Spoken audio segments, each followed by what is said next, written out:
Assalamualaikum warahmatullahi wabarakatuh. Halo teman-teman semua, kembali lagi di channel YouTube Mama Abang. Terima kasih ya buat teman-teman yang udah klik video ini. Terima kasih juga buat teman-teman yang selalu support channel YouTube aku.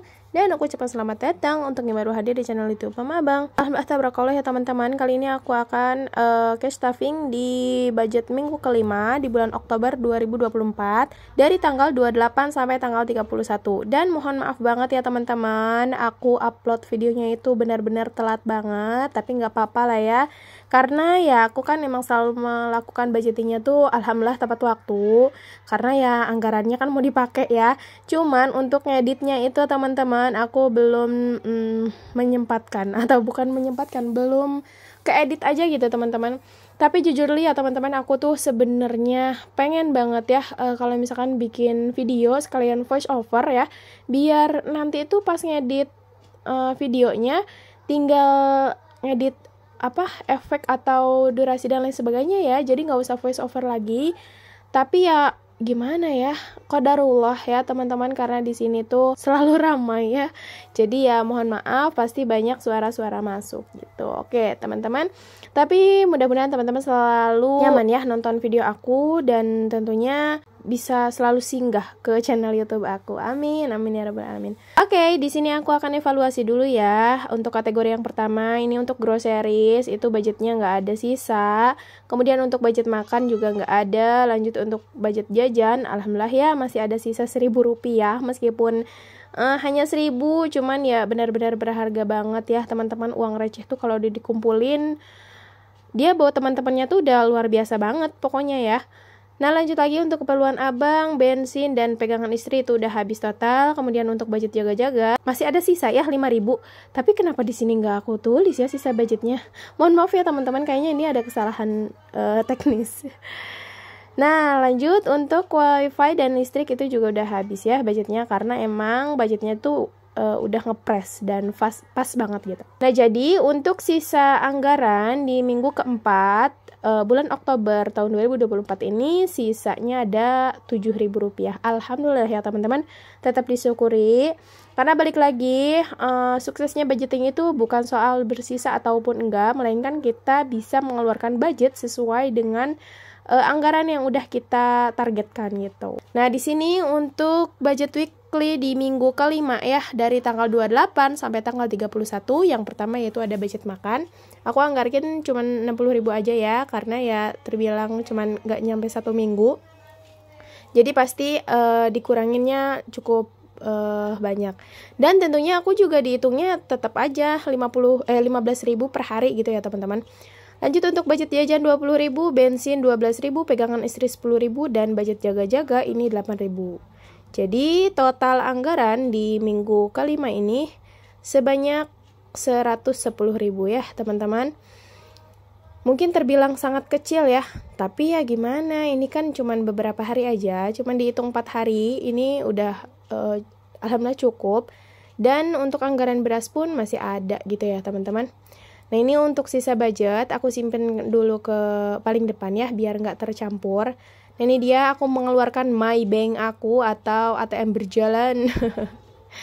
Nah ini untuk nominalnya juga udah aku recehin ya teman-teman. Oh ya teman-teman, jangan salfok ya sama anggaran atau budgeting aku yang balik lagi ke metode mingguan ya. Kalian jangan salfok. Padahal di minggu pertama, kedua, dan ketiga itu menggunakan metode harian ya. Tapi nggak tahu kenapa ya, tetap aku balik lagi ke metode mingguan, metode yang paling nyaman banget ya. Nah di sini untuk uangnya itu aku rapihkan dan aku hitung kembali ya teman-teman. Oke, seperti biasa ya teman-teman, sambil aku cash stuffing atau mengpos-poskan uangnya ke tempatnya masing-masing, aku mau sedikit sharing lagi nih, mudah-mudahan bisa bermanfaat dan menginspirasi ya. Aku akan sharing tentang kebiasaan buruk dengan uang. Nah, yang pertama, merasa kaya saat gajian. Nah, gajian ini adalah hal yang ditunggu-tunggu semua orang ya teman-teman, karena merasa akan dapat uang dan langsung pengen beli ini, beli itu, beli baju, beli tas, sepatu, dan lain-lain. Dan tentunya pasti lebih mendahulukan dikasih ke toko ya teman-teman, atau shopping daripada untuk diri sendiri. Apa sih maksudnya untuk diri sendiri tuh? Contohnya ya teman-teman, untuk tabungan, bahkan tagihan. Jadi sebelum belanja kita tuh harus tanya dulu nih sama diri sendiri, aku tuh beli ini butuh banget apa enggak sih gitu. Terus bakal kepake apa enggak sih, atau bakal kepake lama atau hanya semata aja gitu kan. Nah, jadi intinya kita tuh pas setelah gajian, kita jangan melakukan atau merasa kaya saat gajian. Karena pentingnya kita budgeting itu sebelum kita menerima uang, kita tuh udah mengalokasikan gaji kita tuh untuk apa-apa aja. Poin yang kedua yaitu nggak pernah buat budget. Nah, di sini siapa nih yang sampai sekarang belum pernah membuat anggaran sebelum gajian? Kenapa begitu? Karena menurut aku ya teman-teman, membuat budget sebelum gajian ini sangat penting. Fungsinya untuk mengetahui uang kita tuh akan digunakan untuk apa aja sih gitu kan. Terus kalau nggak buat budget, nanti pasti kita akan bertanya-tanya sama diri kita sendiri, uang kita kemana aja sih perginya gitu kan. Jadi ya utamakan untuk hal-hal penting dulu atau yang paling utama. Nih, yang pertama menurut aku ya, yang harus kamu anggarkan yaitu untuk budget tagihan. Tagihan seperti pembayaran listrik, wifi, dan lain sebagainya. Dan tentunya yang punya hutang nih, ini hutang harus disimpan paling atas. Kenapa begitu? Ya namanya hutang ya harus dibayar gitu teman-teman. Kemudian kategori yang kedua, kita bisa untuk budget tabungan. Bisa dari 10% dari gaji kita. Kalau misalkan belum mampu, ya 5%. Kalau misalkan belum mampu juga 2%, deh nggak apa-apa. Yang penting konsisten, insya Allah berhasil. Kemudian yang ketiga yaitu untuk kebutuhan. Untuk makan, jajan, bensin, transportasi, dan lain sebagainya. Dan barulah yang keempat, kita anggarkan untuk keinginan tadi. Atau membeli sesuatu yang kita inginkan. Atau salah satu self-reward kita lah ya teman-teman. Yang membuat budget tiap bulan, keuangannya insya Allah akan lebih terarah ya. Jadi tulis berapa pemasukan dan berapa pengeluaran.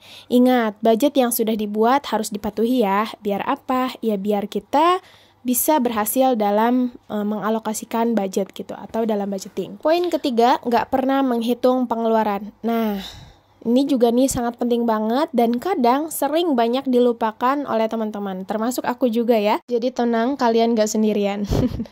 Oke, catat pengeluaran, hal yang sangat penting agar kita gak menduga-duga atau meraba-raba kemana aja sih uang aku selama ini gitu. Jadi setiap jenis pengeluaran harus dicatat. Sekecil apapun ya kan, harusnya. Jadi buku budget atau buku pengeluaran itu ya seperti diary teman-teman, yang harus dibawa tiap hari, bahkan dibawa kemana aja kita pergi.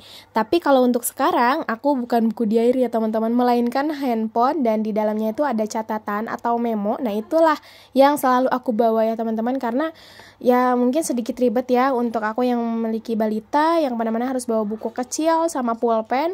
Tapi sekarang insya Allah lebih canggih ya, dengan memo juga insya Allah akan lebih terarah. Tapi ingat, pas nyampe rumah kita salin ke buku pengeluaran. Poin yang keempat yaitu mudah tergiur dengan pinjaman atau mudah tergoda saat ada yang menawarkan pinjaman. Apalagi di zaman sekarang ya teman-teman, ada yang namanya pay later. Hayo, di sini siapa yang selalu menggunakan pay later dengan alasan sebentar ini, sedikit ini, bulan depan aku bayar, dan lain sebagainya. Mungkin ini sering dialami ya teman-teman. Jadi pas ada yang nawarin, hawanya seneng banget. Padahal ini tuh hutang yang harus dibayar ya teman-teman. Jadi kita tuh selalu mikir masa sekarang, bukan masa yang akan datang. Gimana nanti, padahal ini yang sangat buruk. Apalagi keseringan dan hutang kita akan makin menumpuk. Dan kalau nggak bisa dibayar, itu pasti ada bunganya ya teman-teman, dan bikin keuangan kita jadi hancur. Poin yang kelima yaitu gaji naik, pengeluaran pun naik. Jika gaji kita naik, rasanya tuh ingin ngambil cicilan lebih banyak, padahal cicilan atau kewajiban itu udah nyampe 50% pengeluaran. Harusnya tabungan, bukan gaya hidup ya teman-teman. Poin yang keenam yaitu berlindung di balik alasan. Nah, selalu membuat alasan. Aku capek kerja, aku harus beli ini itu untuk hadiah aku dan lain sebagainya. Jangan ya teman-teman. Poin yang terakhir yaitu menyempelekan uang kecil atau nggak peduli sama sekali dengan uang kecil ya teman-teman. Nah, mengabaikan uang receh dan sampai berceceran, kebiasaan buruk juga ya teman-teman masuknya. Karena kalau awal gajian kita bodoh amat atau acuh sama uang nominal kecil.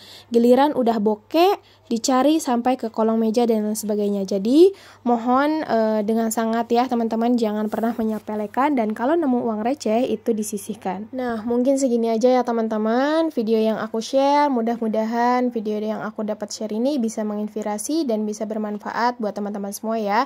Mohon maaf jika banyak salah kata karena aku hanya manusia biasa, dan sampai bertemu di video selanjutnya. Bye bye, terima kasih. Wassalamualaikum warahmatullahi wabarakatuh. Jangan lupa untuk like, komen, dan subscribe ya. See you.